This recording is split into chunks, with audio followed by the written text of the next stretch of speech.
I think we're both actually.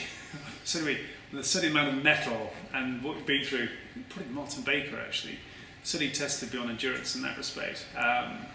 We've certainly been through the shock tests, vibration tests, altitude. Sadly, we're lacking ejection seats though in those times, so that's the only downside of that. So, and I think we should mention, for me, the Wright Flyer to be Orville and Wilbur when they went up and took that plane up for the first time after designing the first propeller and designing an engine and understanding the whole theory of flight.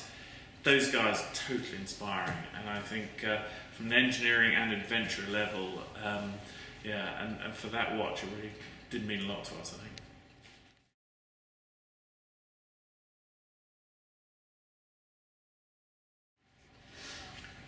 Boat polisher, probably, if he got in. Do you think they're in? I don't know. Do you know, I think on one of those boats, any role would be highly, highly entertaining and very, very exciting. I think obviously skipper takes all the glory, so being a Jimmy would be quite nice. But then you look at the tactician. I think tactician's hard because I don't think I'd be very good at the grinder. I think it's sort of not quite fit enough for that one. Yeah, I could easily do that. No, but tactician's hard because if you make the wrong decision, you get blamed, don't you? But I do think when you see these boats, any role on that boat, you see someone who's just gone on as a passenger and they come back with the biggest grin and they're shaking with excitement. I think just working the design team on it must be incredibly exciting as well. So as what they're doing and designing and pushing that technology forward must be incredibly exciting.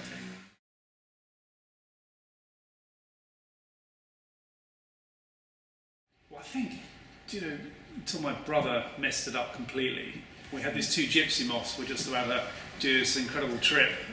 One of our trips we used to talk about with our father a lot was flying from England to Australia in these 1930s to having gypsy moths. Take about 6 weeks, incredible lifetime trip. And then my brother goes and crashes one of them, which messes it up a bit. So that was certainly something we'd discussed a lot. Reading some frontages, Amy Johnson, obviously the DH88 and Scott and Campbell Black doing their trip. It was an amazing period of aviation and history, and it's total adventure. And doing it in a plane which is exactly the same as when Amy Johnson took hers out, and to go and do a trip like that for us would have been an amazing thing to do, and so that's definitely. I'd like to say we could climb K2 or row an open canoe from Greenland to Scotland, but it's probably not us. So the flying would have definitely been the one. Perhaps we might still do. I like to sail around the world as well. That's definitely. We lived on a boat as kids, always loved sailing, and to put your family on the boat and just sort of head off around the world. I'll try and send them off on a sabbatical soon. I think. Yeah. Come back in 20 years.